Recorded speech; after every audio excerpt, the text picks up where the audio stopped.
Assalamualaikum warahmatullahi wabarakatuh. Semoga kita semua dalam keadaan sehat walafiat. Baik, saya dari kelompok 2 yaitu Wilda Fianita sebagai moderator dan Olinkia sebagai pemateri, Rosi Aprianti sebagai praktek 1, Elena Doksik sebagai praktek 2 dan Nur Hapia sebagai praktek 3. Di sini kita akan mempelajari mata kuliah strategi pembelajaran akidah akhlak dengan materi dari perbuatan syirik.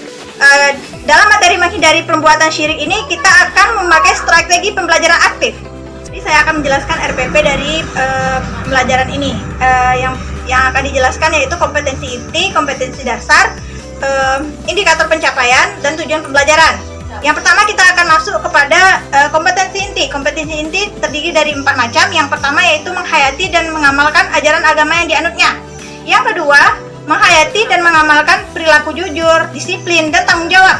Serta yang ketiga, yaitu memahami dan menerapkan menganalisis pengetahuan faktual, konseptual, prosedural, dan metodologi. Dan yang keempat, yang terakhir, yaitu mengelola, menalar, dan menyajikan pembelajaran yang dipelajari oleh siswa di sekolah.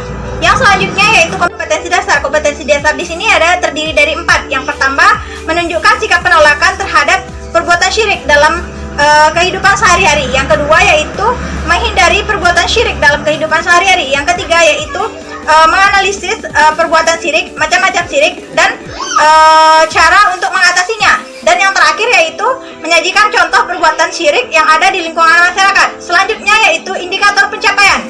Indikator pencapaian di sini dibagi menjadi 3. Yang pertama, siswa mampu menjelaskan pengertian syirik serta dalil yang ada tentang larangan berbuat syirik. Yang kedua yaitu siswa memahami macam-macam syirik serta contoh perilaku orang yang berbuat syirik. Yang ketiga yaitu siswa memahami perbuatan syirik dan cara menghindari perbuatan syirik. Yang selanjutnya yaitu tujuan pembelajaran. Tujuan pembelajaran di sini dibagi menjadi 6. Dibagi menjadi 6. Yang pertama yaitu siswa dapat menjelaskan pengertian syirik. Yang kedua yaitu siswa dapat menyebutkan dalil tentang larangan berbuat syirik. Yang ketiga yaitu siswa dapat menjelaskan macam-macam perbuatan syirik. Yang keempat yaitu siswa dapat mengemukakan contoh perbuatan syirik yang ada di dalam masyarakat. Dan yang kelima yaitu siswa dapat mengemukakan hambatan atau bahaya dari perbuatan syirik. Yang keenam yaitu siswa dapat menjelaskan cara menghindari perbuatan syirik. Yang akan kita pelajari tentang syirik ini. Selanjutnya akan disampaikan materi kita oleh pemateri kita Olinkia tentang perbuatan syirik. Kepada Olinkia dipersilahkan. Baiklah, saya akan menjelaskan mengenai strategi pembelajaran aktif Everyone is a teacher here dalam pembelajaran akidah akhlak. Dengan materi pembelajaran seharusnya kita menghindari perbuatan syirik. Pertama-tama saya akan menjelaskan mengenai strategi pembelajaran aktif. Strategi pembelajaran aktif adalah suatu model dalam pengelolaan sistem pembelajaran melalui cara-cara belajar yang aktif menuju belajar yang mandiri. Kemampuan belajar mandiri merupakan tujuan akhir dari pembelajaran aktif. Untuk dapat mencapai hal tersebut, kegiatan pembelajaran dirancang sedemikian rupa agar bermakna bagi siswa atau peserta didik. Selanjutnya yaitu karakteristik pembelajaran aktif. Menurut Bonwell, karakteristik pembelajaran aktif yaitu yang pertama, penekanan proses pembelajaran bukan pada penyampaian informasi oleh pengajar, melainkan pada pengembangan keterampilan pemikiran analisis dan kritis terhadap topik ataupun permasalahan yang dibahas. Yang kedua yaitu siswa tidak hanya belajar secara pasif, tetapi mengerjakan sesuatu yang berkaitan dengan materi pembelajaran. Yang ketiga yaitu penekanan pada eksplorasi nilai-nilai dan sikap-sikap yang berhubungan dengan materi pembelajaran. Yang keempat yaitu lebih banyak dituntut untuk berpikir kritis, menganalisis, dan melakukan evaluasi. Yang kelima yaitu umpan balik yang lebih cepat akan terjadi pada proses pembelajaran. Selanjutnya yaitu prinsip-prinsip pembelajaran aktif. Yang pertama yaitu stimulus belajar. Yang dimaksud dengan stimulus belajar adalah segala hal di luar individu itu untuk mengadakan reaksi atau perbuatan belajar. Yang kedua yaitu perhatian dan motivasi.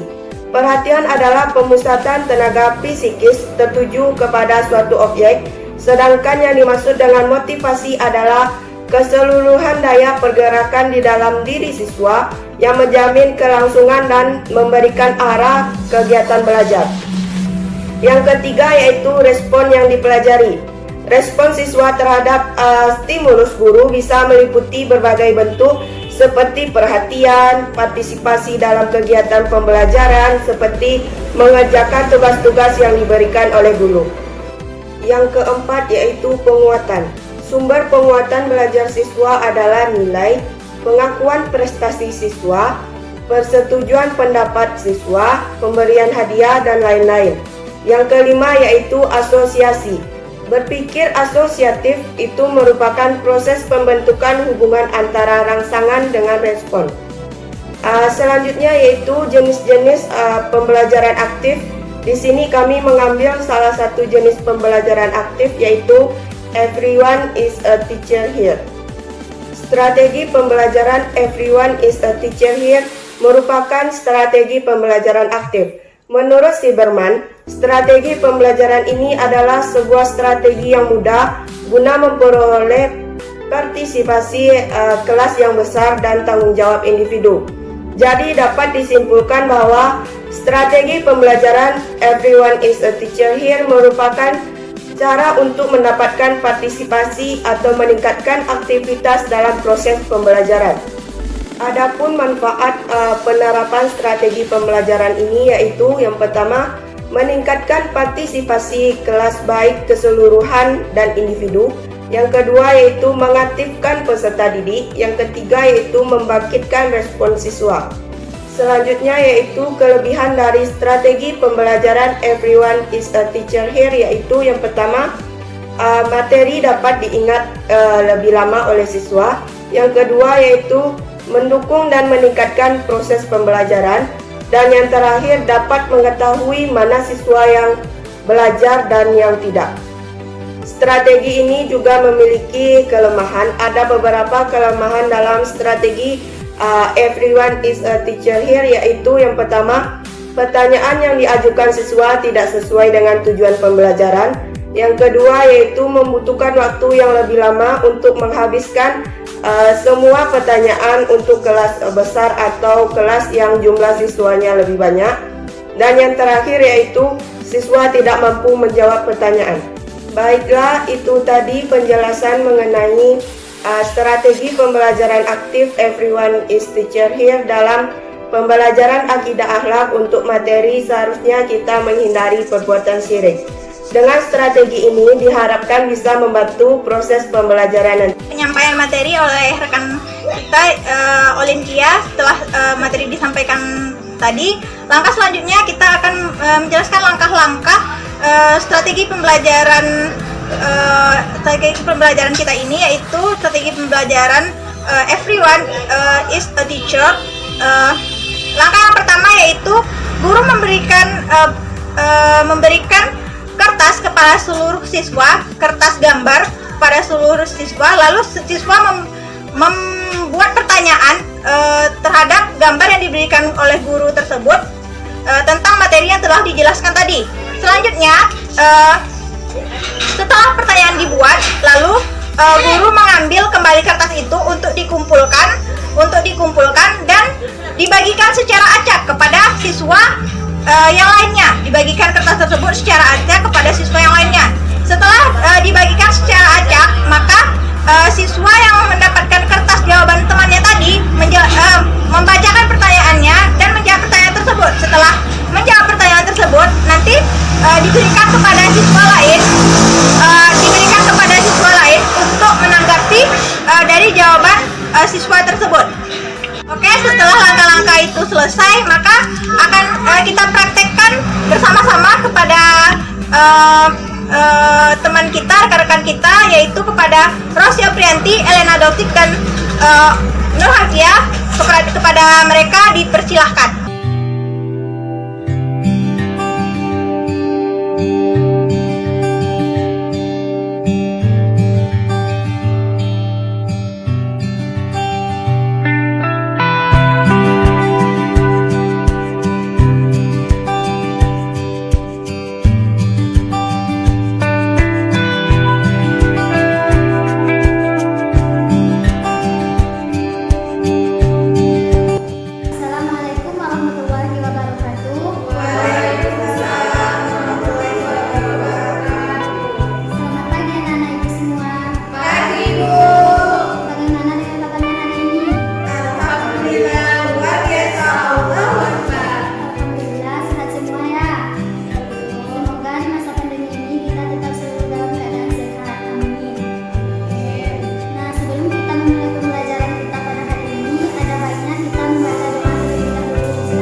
sudah melakukan perbuatan dosa yang sangat besar.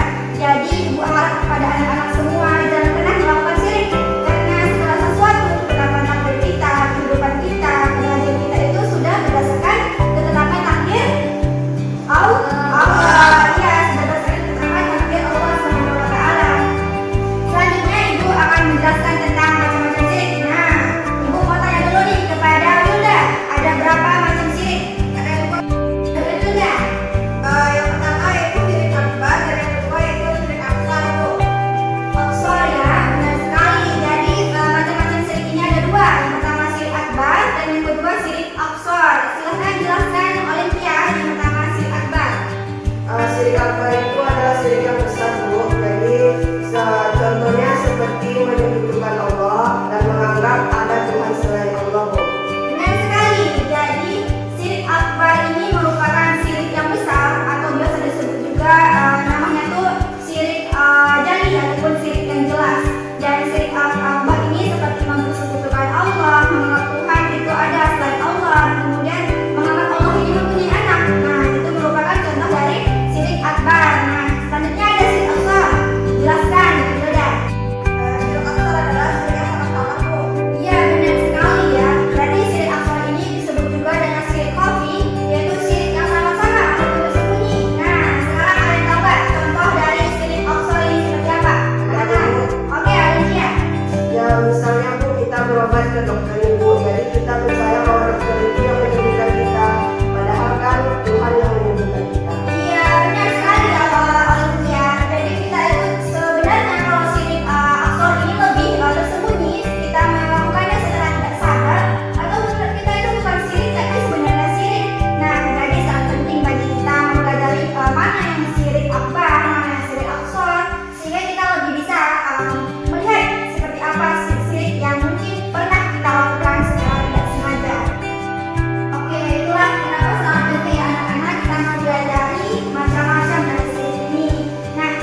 Allah Subhanahu wa taala.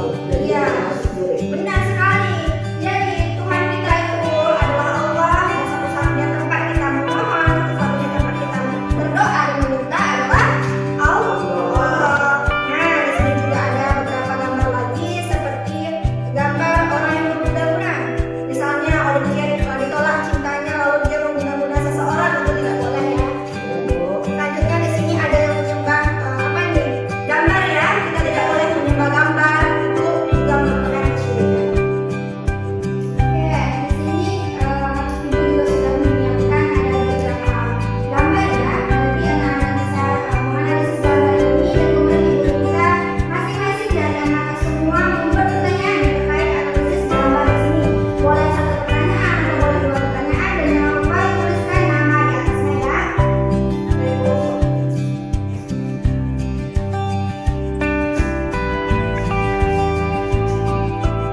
Oke, ibu berikan waktu sekitar 5 menit untuk menganalisis gambar dan kemudian membuat pertanyaannya.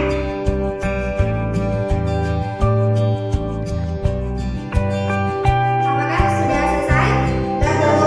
Oke, ibu kumpulkan ya. Ini punya Olimpian, punya Rosi, punya Wilda. Oke, pertanyaannya sangat bagus ya, Wilda, Rosi, Olimpian. Selanjutnya ibu akan mengajak pertanyaan dari teman-teman ini. Dipersilahkan nanti dari Olimpian sampai Wilda maju ke depan, ambil satu gambar ini dan kemudian dibaca dengan hati aja dulu ya. Silakan Olimpian.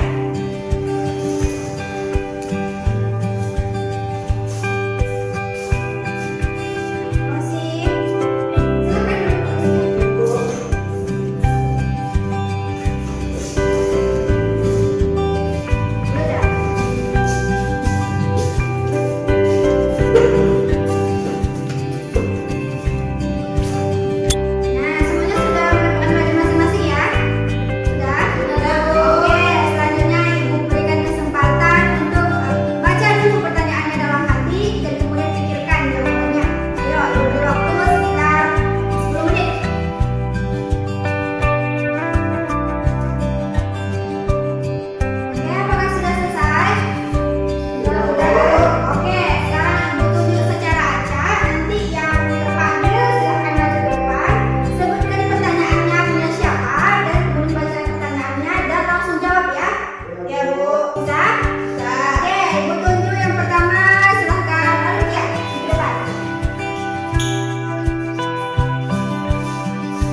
pada pagi hari ini, menurut saya Bu, bahwasanya syirik itu adalah suatu hal yang atau perbuatan yang menyekutukan Allah. Dan syirik ini ada dua macam Bu. Yang pertama yaitu syirik akbar. Syirik akbar ini adalah syirik besar, contohnya menyembah selain Allah. Dan yang kedua yaitu syirik asghar, adalah syirik yang samar, seperti kita